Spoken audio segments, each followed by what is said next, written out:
Shalom, grace and peace to everybody. This is your brother Judah, Isaiah, and I am coming again to continue to prove that there are only one nation under one king.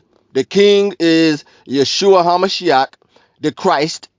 No more northern kingdom, no more southern kingdom, as God told Ezekiel.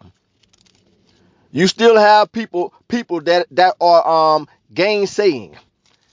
Okay? They are gainsaying, and they cannot comprehend the fact that Christ, Yeshua HaMashiach, is the king. No more northern kingdom, no more southern kingdom. Christ is not going to share his kingship with nobody. He's the king. God took down the northern kingdom and the southern kingdom because of their wickedness. He also sent the king of Judah, one of the last kings of Judah, into captivity.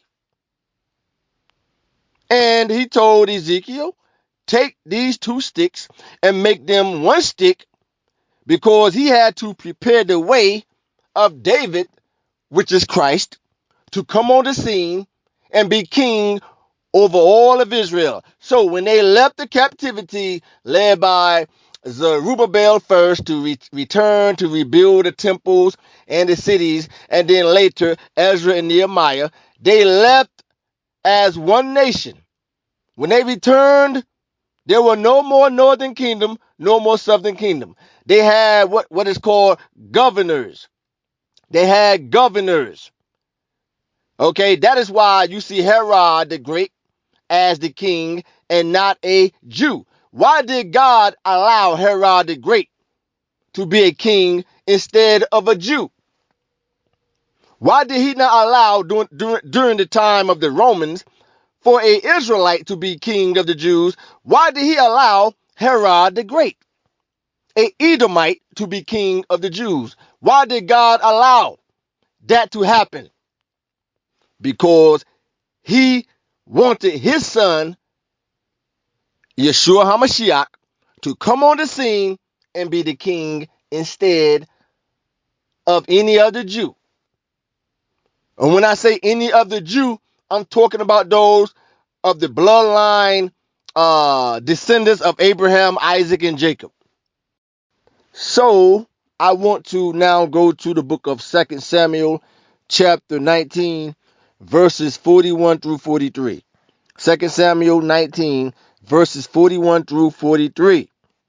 As we continue to prove there is no more northern kingdom, southern kingdoms. Christ, Yeshua HaMashiach, he is the king. Only one king, one nation. 2 Samuel 19, verses 41 through 43. This is dealing with King David, the northern kingdom, and the tribe of Judah. So it says here, and behold, all the men of Israel came to the king. So all the northern kingdom, they came to King David and said unto the king, why have our brethren, the men of Judah, stolen thee away? So now you have the northern kingdom asking King David, why did our brethren, the men of Judah, stolen thee away and have brought thee, and have brought the king and his household and all David's men with him over Jordan? So the northern kingdom is asking David, why has the tribe of Judah, why did they steal thee away and brought you over the Jordan? Verse 42. And all the men of Judah answered the men of Israel. Look what the men of Judah said to the northern kingdom. And all the men of Judah answered the men of Israel, because the king is near of kin to us. Wherefore, then be ye angry for this matter. So they said to the northern kingdom, the reason why we brought David over the Jordan is because David is a nearer kinsman to us than you. And then they says, Wherefore, then be ye angry for this matter. Have we eaten at all of the king's coast? Or has he given us any gift? And verse 43 says, and the men of Israel answered the men of Judah and said, we have 10 parts in the king. So the tribe of Judah said to the northern kingdom, they said, why are you angry of this matter, being that David is a nearer kinsman to us than you? Because you are northern kingdom, we come from the tribe of Judah, or the house of Judah, like David. And they said, have we eaten at all of the king's coast? And have he given us any gifts? Okay, verse 43. And the men of Israel, the northern kingdom, they answered the men of Judah and said, we have 10 parts.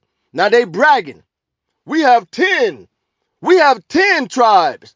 That sound like these heathen Hispanics, right? That sound just like these heathen Hispanics. I seen them on the comment boards bragging. We got 10 tribes. You're just mad because y'all just got the tribe of Judah and Benjamin and Levi. You're Negroes only. Y'all are mad because y'all got the tribe of Judah, Benjamin, and Levi, and we got more tribes than you. The same thing here, verse 43. And the men of Israel, they answered the men of Judah, and they said, we have 10 parts in the king, meaning we have 10 kingdoms, and we have also more right in David than ye. Why then did ye despise us, that our advice should not be first had in bringing back our king? And the words of the men of Judah were fiercer. It says the words of the men of Judah were fiercer than the words of the men of Israel. So it said that the words of the men of Judah were more fierce. So why? Because the men of Judah said that David is a more nearer kinsman than us, than you. Christ is a nearer kinsman to the tribe of Judah than the northern kingdom. See, they want to talk about the northern kingdom being these Hispanics. They said that the tribe of Judah, their words were more fierce than the tribes of the northern kingdom, because David is a nearer kinsman to them than the northern kingdom. Like Christ. Christ is a nearer kinsman to the tribe of Judah than the northern kingdom. But because of what Solomon did of his wickedness and the other kings of their wickedness, God got fed up. He got fed up and he done away with the northern kingdom and southern kingdom. And after the captivity, he brought them as one stick back together as one stick, one nation. No more northern kingdom, no more southern kingdom, because his son had to come on the scene as the king of Israel. Not the king of the northern kingdom, not the king of the southern kingdom. Christ is the king of Israel, all 12 tribes. So now let's go to 1 Kings. 1 Kings chapter 11. 1 Kings 11, and I'm going to read verses 9 through 13. And it says, and the Lord was angry with Solomon, because his heart was turned from the Lord God of Israel, which had appeared unto him twice. Verse 10, and had commanded him concerning this thing, that he should not go after other gods, but he kept not that which the Lord commanded. Verse 11, wherefore the Lord said unto Solomon, for as much as is done of thee, and thou hast not kept my covenant, my statutes, which I have commanded thee, I surely rend the kingdom from thee, and will give it to thy servant. God said, because of what you did, Solomon, with all your wickedness, I will render the king from thee. I will rend it from you and give it to your servant, which is Jeroboam. Verse 12. Notwithstanding, in the days I will not do it for David, thy father's sake, but I will rend it out of the hand of thy son. Okay, so God did not take it from David. He did not take the kingdom away from David and split it up the kingdom. He did it of King Solomon. Okay, God did this here when King Solomon's son Rehoboam was born. And Rehoboam was a half-breed. He was a half-breed. So nothing came good out of Rehoboam being a half-breed. I seen that white boy from Sakari trying to justify, well, Rehoboam was a half-breed. He was a half-breed. Yes, Rehoboam was a half-breed, but nothing came good out of Rehoboam being a half-breed. God said just because Rehoboam was a half-breed, verse 12 again, notwithstanding in thy days, I will not do it for David. He said, for David, thy father's sake. Okay, this is one of the reasons why God says right here, notwithstanding in thy days, he says, I will not do it for David, thy father's sake, but I will rend it out of the hand of thy son, meaning Rehoboam. And Rehoboam was a half breed like this white boy from Sakari, who called himself Alazar, who was in a white woman's womb for 9 months. Let's go to 1 Kings 11. 1 Kings 11 and verse 28. It says, and the man Jeroboam was a mighty man of Bela. Now Jeroboam was of the house of Ephraim. He was an Ephraimite. Okay, Jeroboam was of the house of Ephraim. And Solomon, seeing the young man that he was industrious, he made him ruler over all the charge of the house of Joseph. Okay, because Jeroboam was of the house of Ephraim. And it came to pass at that time when Jeroboam went out of Jerusalem that the prophet Ahijah the Shilonite found him in the way, and he had clad himself with a new garment, and they two were along in the field. And Ahijah caught the new garment that was on him and rent it in 12 pieces.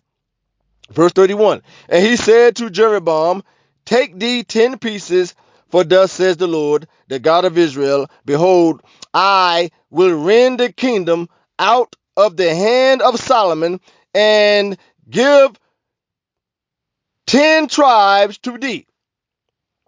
I will rend the kingdom out of the hand of Solomon and give 10 tribes to thee. Verse 32, it says, but he shall have 1 tribe for my servant David's sake, and for Jerusalem's sake, the city which I have chosen out of all the tribes of Israel. Okay, and verse 33, it goes on to mention all the gods or these false gods that Solomon worshiped. Okay, verse 34, howbeit I will not take the whole kingdom out of his hand, but I will make him prince all the days of his life, David my servant's sake, whom I chose because he kept my commandments and my statutes. Verse 35, but I will take the kingdom out of his son's hand and will give it unto thee, even 10 tribes. But notice, verse 34, God says, I will make Solomon a prince. Notice he says, I will make Solomon a prince in verse 34. So God says, I will make him prince all the days of his life for David, my servant's sake. Why? Because God had initially made it that only a person could come from the tribe of Judah and rule. only from the tribe of Judah. Christ came from the tribe of Judah. David was of the house of Judah.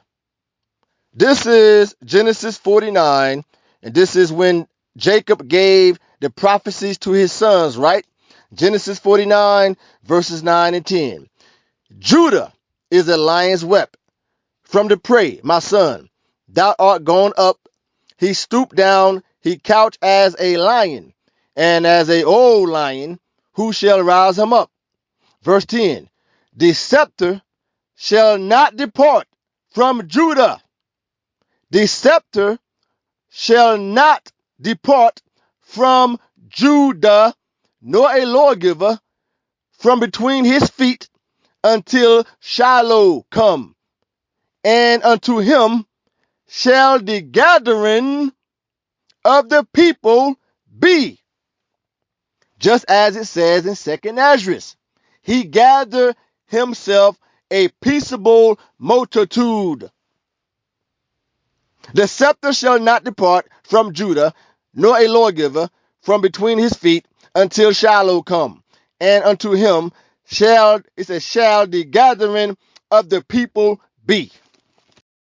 So now let's go back to 1 Kings 11 and pick right back up at verse 36.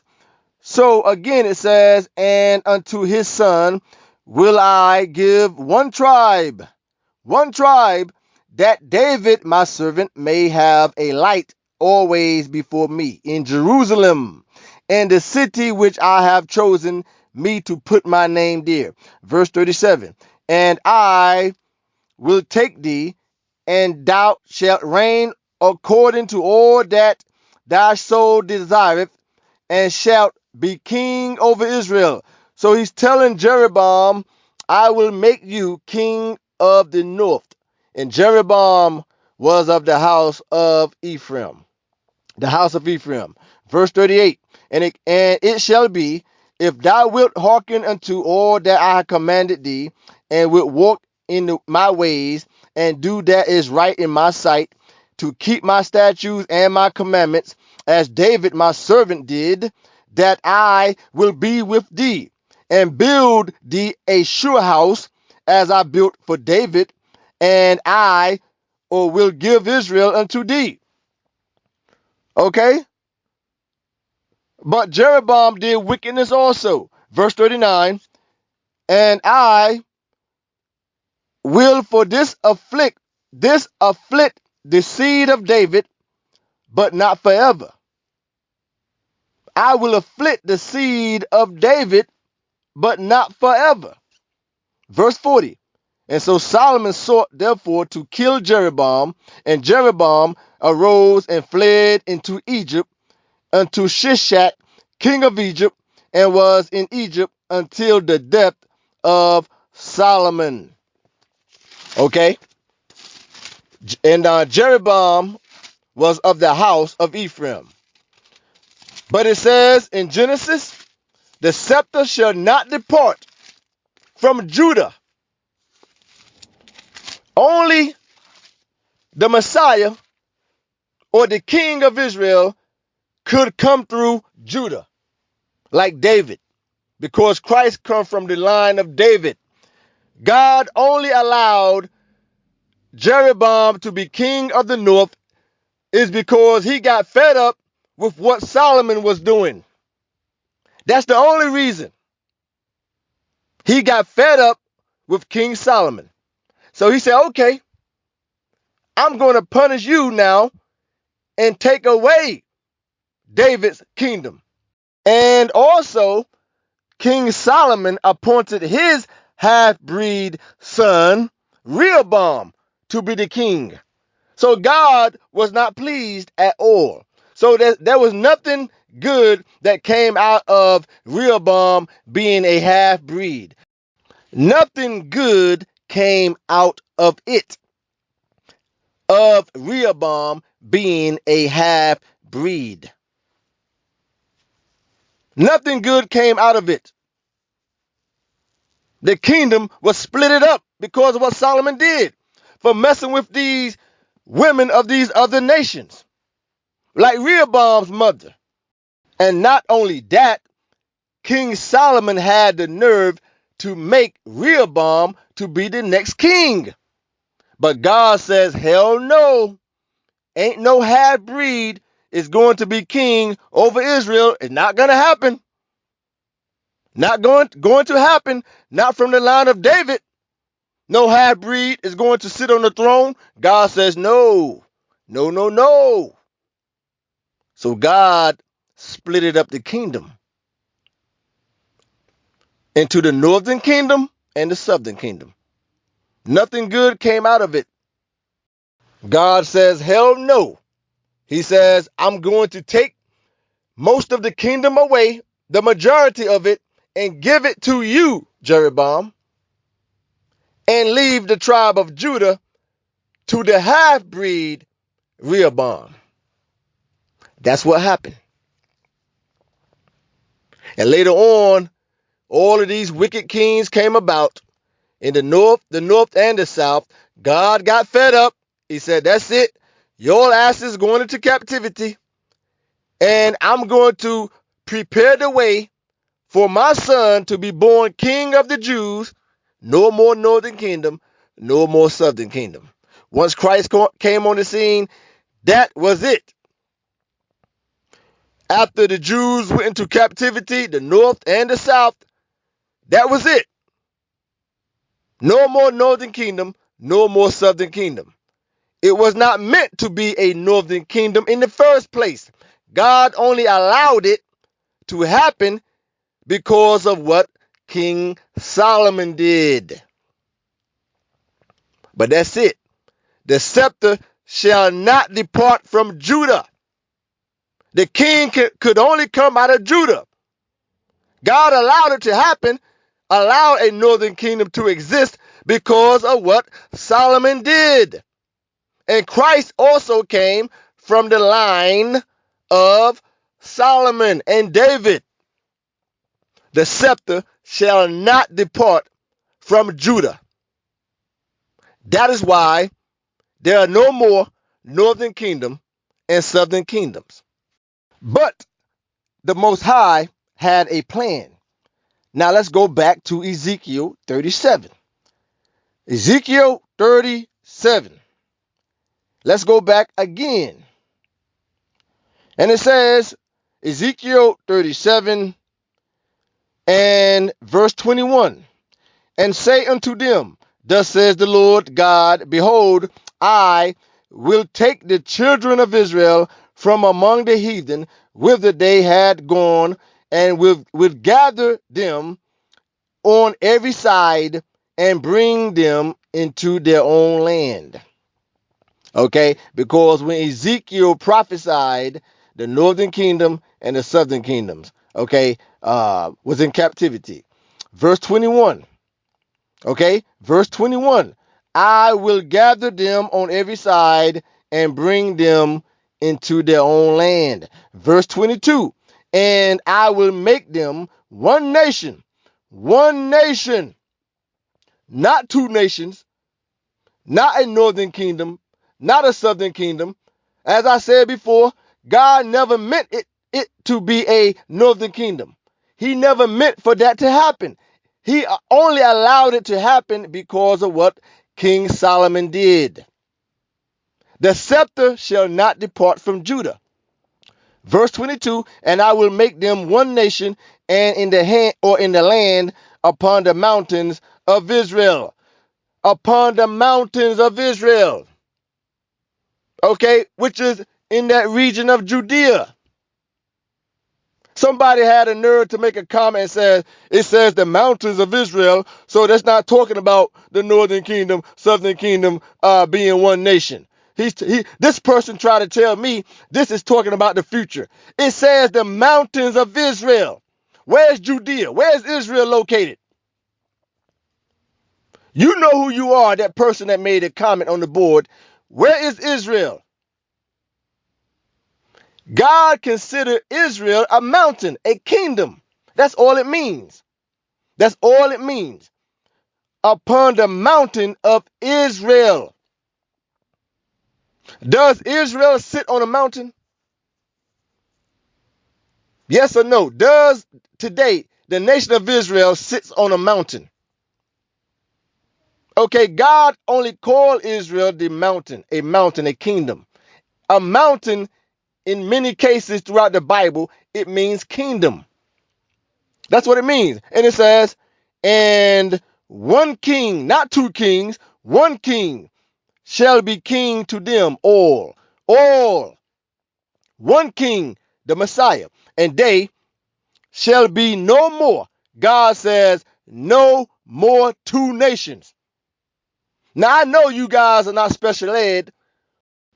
I believe that some of you, not all of you, some of you may have been in special ed classes when you was coming up as a child or in high school. I really do. I cannot understand some people's reading comprehension. It clearly says, one king shall be king to them all, and they shall no more be two nations. It says no more two nations. Neither shall they be divided into two kingdoms. Neither shall they be divided into two kingdoms anymore at all. Crystal clear. Okay, verse 24. Let's jump down to verse 24. And David, my servant, which is Christ, the Messiah, shall be king over them. When did Christ become king over the nation? When he was born. When he was born, he became king. That is why the wise men came from the east. And they said, where is he that is born king of the Jews? Where is he? My David, or David, my servant, Christ, shall be king over them, and they all shall have one shepherd. Not two shepherds, not two kings, a king of the north and a king of the south. It says one shepherd, and they shall also walk in my judgments and observe my statutes and do them by the law of the Messiah. Okay, the law of the Messiah. And it says, and they shall dwell in the land that I have given unto Jacob after the captivity, after they left from Babylon, and after they left from the Tigris and the Euphrates. And I shall dwell, it says, and they shall dwell in the land that I have given unto Jacob, my servant, wherein, it says, wherein your fathers have dwelt. Your fathers have dwelt. And they shall dwell therein, even they and their children and their children's children forever. And my servant David shall be their prince forever. Forever. It says that Christ shall be their prince forever. Moreover, I will make a covenant of peace with them through the Messiah, because he was the prince of peace. The prince of peace. So it says that his kingdom will be forever. He's the prince. He's the king of through the line of David. Through the line of David. No more northern kingdom, no more southern kingdoms. When Christ came on the scene, there were no more northern kingdom, southern kingdoms. Okay? And when Christ came on the scene, the nation of Israel did not even have a governor. Herod was the king, the Edomite king during the time of the Romans. No more northern kingdom, no more southern kingdom. Where is the northern kingdom king at? And where is the southern kingdom king at? Because remember, God splitted the kingdom. So they had two separate kingdoms and different kings. Two separate kingdoms and their own kings within the northern kingdom and the southern kingdom. Christ is the king of all Israel as one nation, one stick, one nation. No more northern kingdom, no more southern kingdom. And also, this is for all of you morons out there. You cannot have a northern kingdom and southern kingdom while in your captivity. We are presently in the captivity. As it is written in Ezekiel chapter 38 through 40, it says that Christ is going to return all 12 tribes from the captivity after the Gog-Magog war. A future prophecy. You in your captivity and you talking about there is a northern kingdom, southern kingdom. You moron. You stupid special ed moron. No more northern kingdom, no more southern kingdom. Not while in the captivity. God is not going to allow no damn northern kingdom and southern kingdoms while we are in our captivities. We are captives under a democracy. We have presidents, and Christ is our king. In our captivity, we have presidents. Our brothers in Great Britain, they have the kingship over them. But we don't have no kings over us, only Christ. You in your captivity, moron. No more southern kingdom, no more northern kingdom. That chart is a lie, a blasphemous lie at that. You're making a mockery of the Messiah.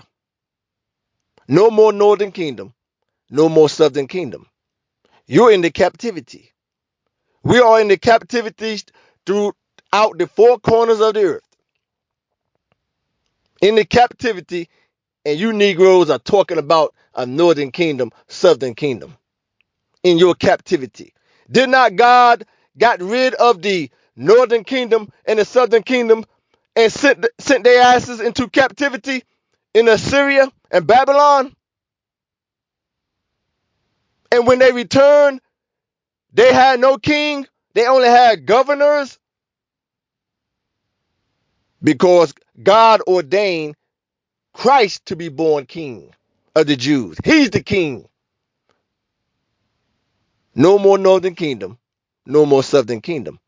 Not while in the captivity. Not while in your captivity.